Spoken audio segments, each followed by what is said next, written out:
Message आला। नमस्कार, नमस्ते Phaltan YouTube channel मध्ये मी राजकुमार गोपने आपलं स्वागत करतो।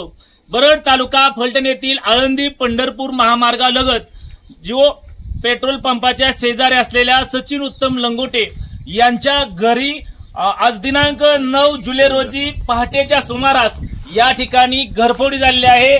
आपण पाहू शकता या घराची जे कोयंडा आहे तो कटावणीच्या साहाय्याने तोडलेला आहे आणि घरामध्ये 4 ते 5 अज्ञात चोरट्यांनी प्रवेश करून या ठिकाणी सोन्याचे दागिने लंपास केलेले आहेत।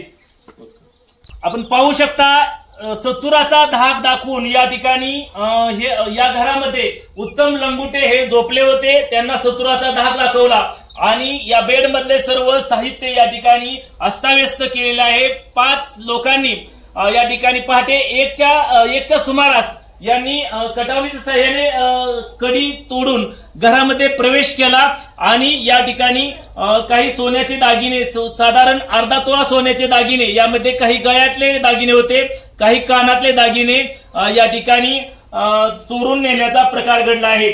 सचिन लंगोटे हे रात्री आपल्या शेतावरती पाणी देण्यासाठी गेले होते आणि त्याच वेळेस पाणी द्यायला गेल्यानंतर हा प्रकार घडलेला आहे।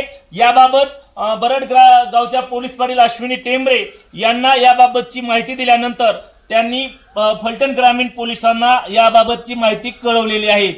आमचे नमस्ते फलटणचे संपादक वैभव गावडे यांच्यासह मी राजकुमार गोपने, नमस्ते फलटणसाठी बरड तालुका फलटण। आपण पाहू शकता या जे अज्ञात चोरटे होते यांनी हे कपाट उचकटलेले आहे आणि या ठिकाणी सर्व अस्ताव्यस्त साहित्य या ठिकाणी टाकलेले आहे। ठिकाणी या खिडकीचे गज कापण्यात आलेले आहेत आणि येथूनच या चोरट्याने घरामध्ये प्रवेश केला आणि घरामध्ये फक्त उत्तम लंगोटे व त्यांचे या ठिकाणी खरं तर सचिन लंगोटे हे शेतावरती गेले होते आणि याचाच फायदा घेऊन सत्तुराचा धाक दाखवून या ठिकाणी सर्व कपाटे फोडले आहेत, त्याचबरोबर बेड फोडलेला आहे आणि या चोरट्यांनी ही चोरी केलेली आहे।